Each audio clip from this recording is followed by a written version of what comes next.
Hey everyone. So today I would like to discuss with you about security vulnerabilities that can be related to ZK-SNARK in particular. So it's a really interesting area on blockchain, and it's actually a subject that we are dealing as a day-to-day basis at FuzzingLabs, because we are working with a lot of blockchain protocol and layer 1, layer 2 that actually implement SNARK and STARKs. So we get this kind of subject, and we are looking for those kind of vulnerability quite often. And actually we are building custom security tool to find them, because you will see right after that some of those vulnerabilities are really specific and actually really complicated to find automatically. And that's what we are trying to do with fuzzing, and especially fuzzing of circuit and compiler and ZK compiler in particular. So this paper, what don't we know, understand security vulnerabilities in SNARK. So thanks Stefanos that actually sent me the paper before the release. It's a really nice overview of what have been published in the recent years, and which kind of a classification of ZKP vulnerability in the recent in the past years, basically. So it's really nice, and it's also really nice for beginner in this area to understand the problems and what can be a security vulnerability in those contexts, which is actually different, really different than what you have in like smart contract vulnerability or classical software vulnerability. It's really like it's more logic bugs than crashing bugs, for example. So I will let you take a look at the abstract and so on. What is more interesting for me at the beginning of the paper is this graph. Actually, it's a really nice one. It's actually one of the best graphs we have right now for a beginner. So the main idea is you will have the real world with the R, which actually represent a program like a smart contract written in I don't know, in Noir or in Leo, for example, or in that case we're in SNARK, but if we was in STARK, it could be like something like Cairo, basically. So it's smart contract written in a specific DSL for ZKP. And we have this program, and basically, usually in Solidity, for example, it will be like smart contract Solidity compiled into EVM bytecode.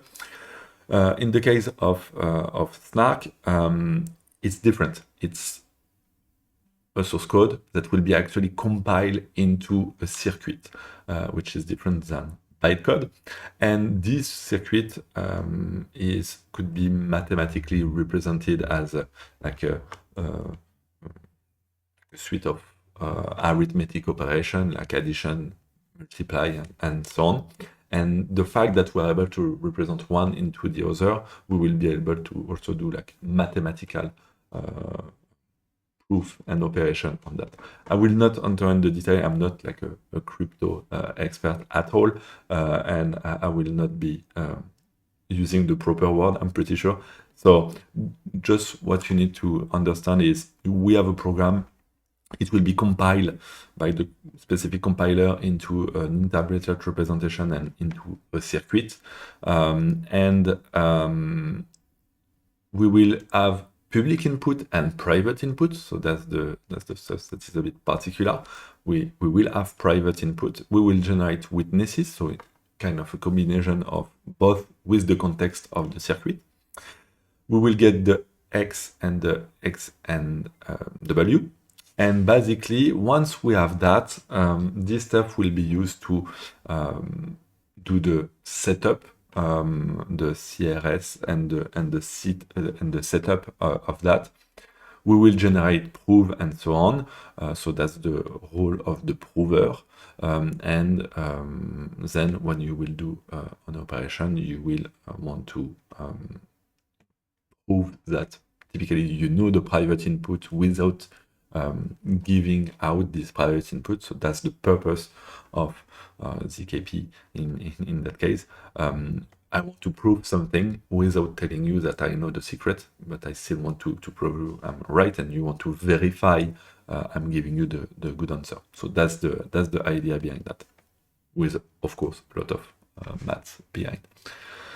So what is really interesting once you know that is that there is what we call the front end. There is there is the code of the smart contract. There is the front end with the compilation, the circuit, the witnesses, and then you have the back end that imply the prover, the verifier, and also the deterministic setup. And in that case, we're in SNARK, so we have this kind of stuff specifically. So once you know that, we can see that, and you will also understand why there is so much different ZKP layer 1 and layer 2, and why all of them are like they are basically developing their own language and their own compiler and so on. That's because we are converting into circuit, not into bytecode. So you need to have a language that is strict enough to be easily compiled into circuit. So that's the part where we were discussing about the circuit domain specific language, the DSL, and that basically means a specific like language to develop circuit. So that's the idea. Then it will run into a ZK-VM and so on. So we will get multiple multiple steps. Basically the arithmetization, so conversion into the circuit. A common term is the R1CS, rank 1 constraint system. So it's basically converting code into arithmetic operation. That's the role basically of the compiler that is doing that, and so on. So again, I will not enter into detail. The paper is really nice for that. What I will focus on is more on the vulnerability. So let's usually when I'm reading a paper like that, I'm focusing on the different tab and scheme in order to understand basically the main idea about the paper, and then I'm reading the paper in detail. So I already read the paper. So let me just focus on that.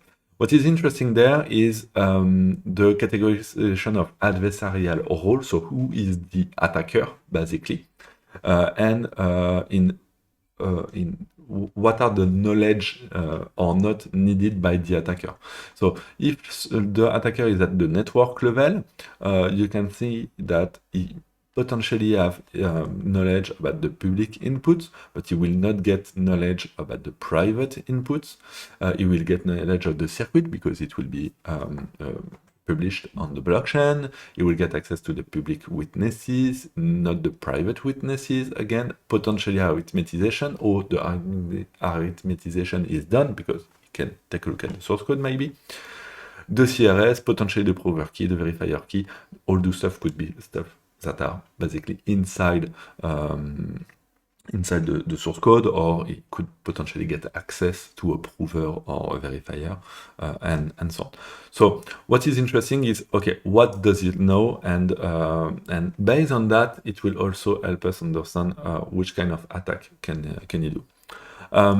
So if it's a user, if it's a prover, it will get potentially multiple stuff as well. If it's the user, of course, he will get all the private information because he is the one doing the stuff, and so on. So really interesting, especially to get the attack surface of a verifier, of a prover. That's the kind of question you need to ask yourself. So they took a look at 100 vulnerability reports, which is huge work to do, so that's really nice. And what you can see is a bunch of them have been found during security audits, some vulnerability disclosure, some bug tracker, and most of them on the circuit part. So it's a bit like if I'm telling, okay, most of the bugs are on the smart contract itself. So that's the idea behind. In that case, for the front end, if you remember, the front end is basically the compiler. So right there, it's the compiler part with the witnesses generation, IR, and so on. And then you have some bugs regarding the backend part as well. Okay. Then the impact of the SNARK vulnerability, if it's soundness or completeness or the root knowledge. So what you need to know regarding that is what does it mean? So if you have a bug, like if we have a vulnerability that is breaking the soundness, it basically means that it allows a prover to convince a verifier of a false statement. So you basically have a prover that will make the verifier verify something that is false. So that's really bad. And the completeness is kind of the opposite in some way. It allows a prover to submit proof of a true statement that leads to an invalid verification by the verifier. So when I said the opposite, is because in that case, it's something true, but the verifier is not able to get it right. So again, could be a huge issue. And the breaking zero knowledge is allow an adversary to break the zero knowledge property. So information leakage about private witnesses and so on. So it's basically breaking the security of ZKP in that case. So really bad in that case. So there is multiple SNARK implementation. Of course, you maybe heard about ZK-Sync era, Polygon ZK-EVM, Scroll. There is multiple of them. Aztec, Aleo, that are basically foundation and blockchain where we are working with them. So really interesting. So you can see it's there is multiple kind, like layer 2 with ZKP stuff and private centric blockchain, so layer 1 in that case, that implement privacy. And there is also like Tornado Cache in that case, more on the application level. So if we take a look on all the vulnerability we mentioned, you can see the root cause of them, and you can see if it's under constraint or over constraint. When you have constraints, it's basically you need to limit from one contract that could potentially do a lot of different stuff that are potentially in theory Turing complete, like it looked Turing complete. It needs to be converted into arithmetic circuit, and we need to constrain maybe the range of the input and multiple stuff like that. So what you can see is most of the time it's under constraint, meaning it's to flex, like you can potentially put a value that doesn't make sense, that is too big and so on, and that can cause an issue and so on. So we have wrong translation from logic into constraint, assigned but unconstrained, missing input constraint. So that's more on the input part right there. For the wrong translation, it's more something that the compiler is where the compiler is involved and not doing its stuff properly. Potentially this one as well, but design arithmetic field. So in our case, we are mainly working with protocols, with blockchain on actually finding bugs on the compiler, the VM, and so on. Not that much on circuit developed by some other people. We are more focused on, as I mentioned, layer 1, layer 2, like architecture, the real, so based on the scheme, backend and front end, and a bit less on the real world, the smart contract and the smart contract written within in DSL. So circuit issue, under constraint, most frequent vulnerability, so insufficient constraint will cause the verifier to mistakenly accept invalid proof, and it will impact the system. Over constraint is less common, leading to rejection of valid witnesses by honest prover. So it's valid, but it will be rejected by the verifier. So the impact is less a bit less critical than under constraint, because we can prove something that is wrong. So you can prove that you are the owner of something, even if it's not the case. So it's really critical. In that case, it's depending how it exploited, basically, but it could lead to denial of service issues and a bunch of other vulnerability.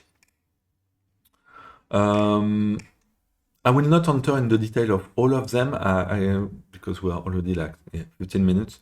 What is interesting, so those one are like integration vulnerabilities. So again, not the most interesting in my opinion. What I prefer, yeah, this one. So typically the summary of front-end and back-end bugs that are basically the bugs we are more looking at FuzzingLabs. So on the front end, if you remember, it's the compiler, witnesses generation, and all of that. What you can see is incorrect constraint compilation, so meaning issue on the compiler, and witnesses generation error. Again, it's often on the compiler framework, and in that case, the witnesses is done incorrectly.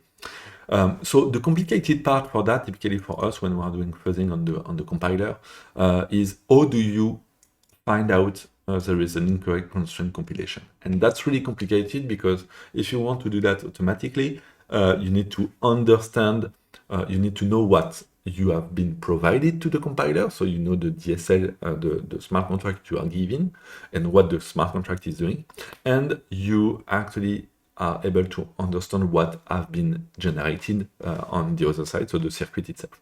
And you want to verify that the input A is actually, when you will do the execution, do the same stuff than the circuit, the output circuit. So really complex if you want to do that automatically, and that's why we are doing fuzzing, and we are generating interesting input, and ideally input that we know are valid or are doing some stuff, and even if we can, we interpret the result on one side, and on the other side we are executing the circuit with some specific input. So what we are doing is basically differential fuzzing. We have in that case, our input are the contract and the logic of the contract and the different input of this contract. We are giving that on both sides. We are giving that on the compiler. We are compiling the stuff, interpreting the stuff, and so on. And we are doing that with the output as well with the circuit. We are doing the execution, and we compare the result. By doing that, we are able to identify where there is like incorrect constraint compilation. But to be honest, that's to do that automatically is really time consuming. I mean, we are developing all our tool in-house. It's really specific to the DSL, to the compiler, to the circuit arithmetic that is behind, to the VM that will execute the circuit. So all of that is basically custom. So that's this part. And for the backend, if you get like prover error, unset verifier, so all of that is on the other part. And again, when you take a look at that, that's the point where you start to understand that if I know what this stuff is doing, I know what this stuff is supposed to do for a given input. I know what should be the output, if it's correct or incorrect. So if I'm giving ABC as an input, is it good or a certain value? Is it do I'm proving correctly that I'm the owner? Is it what the smart contract is supposed to do? And if I'm already aware of that, I can also verify after end once once we have the circuit generated and the witnesses, I know for which input it will be correct or incorrect. So I can, in that case, also fuzz the prover and the verifier, because I'm aware of what are valid input and invalid input in the context of this smart contract. And again, we can basically do the diff testing between this part that we have and this one that we will get for a specific input. So again, really specific custom tools. It's not the most easy task, to be honest, but it's a really efficient one. And in that case, so finding error in the prover or the verifier. Something I did not mention, and I think it's not. I think it's mentioned maybe later. It's the kind of bugs you can have on the verifier and the prover, and that's coming back to what we are usually doing with classical fuzzing of blockchain architecture and nodes.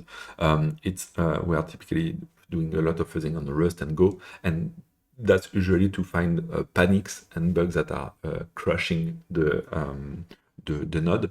In that case, what are basically exposed to the outside world will be the prover and the verifier. So again, this kind of program are really critical as well and need to be fuzzed in order to find bugs on them. Because if I'm able to make the prover to crash, I will basically do a denial of service of the whole network, which is really critical, especially if the prover is not decentralized. It will be an issue. The last part I want to mention is this one. It's an overview of paper and tools to find vulnerability in a SNARK-based system. What you will see is most of them are focusing on finding bugs at the circuit level. So interpreting and analyzing the smart contract code and finding issue inside this one. So mainly focusing on the circuit itself. In our case, we are more focusing, many more focused on front-end and back-end. There is not that much tool. There is some papers that have been released and so on. And as you can see, most of the time we need to have like AFL, which is like a fuzzing framework, and property-based testing. So custom security tool to find bugs inside them, which is basically what we are doing. And fuzzing is really useful to detect this kind of bug, but complex to set up basically. And yeah, that's pretty much all. What you have also at the end of the paper is a bunch of annexes with some example. So I really invite you to take a look at them also. Like ZK vulnerability examples. You have a bunch of them, Zcash, you have some stuff on Tornado, Aztec, Plonk, Verifier. So you also have idea of some kind of idea of what a bug in this stuff look like, which is really good. So you can see that the fix look really simple. So that's the surprising part each time. Scroll ZK-EVM, Unconstrainte on Aleo 2, reuse of circuit, CIrcom, what we have there, Solidity, and yeah. So there is no oh yes, there is Aleo here. You can basically take a look directly. So this one will be in Rust, so it will be really interesting for that. You can take a look at this. So that's the report of ZK Security. So ZK Security is the company created by David Wong. It's really nice. They have been doing a lot of really awesome reports. They are more focused on doing security audit, and they are expert on that. So we are actually not that much companies that are doing ZK security stuff, to be honest. And yeah, most of others are doing audits when we are more focusing on building security tools for the chain. So that's all. I hope you learn a lot, and I hope you really gonna dig into the rabbit hole of SNARK and STARK and ZKP. It's really interesting, and especially with the new stuff that will come in the future. There is a lot to do, and it's clearly for me the next evolution of the blockchain. As we know, it will really involve a lot of different usage and become more and more common. I think because of this use case of privacy and proving and verifying stuff online. So hope you enjoy. Let me know what you would like to see next. And next week I will be at ZK Summit 11 in Athens. So if you are planning to be there, or if you are there and see the video, please let me know. See you. Bye.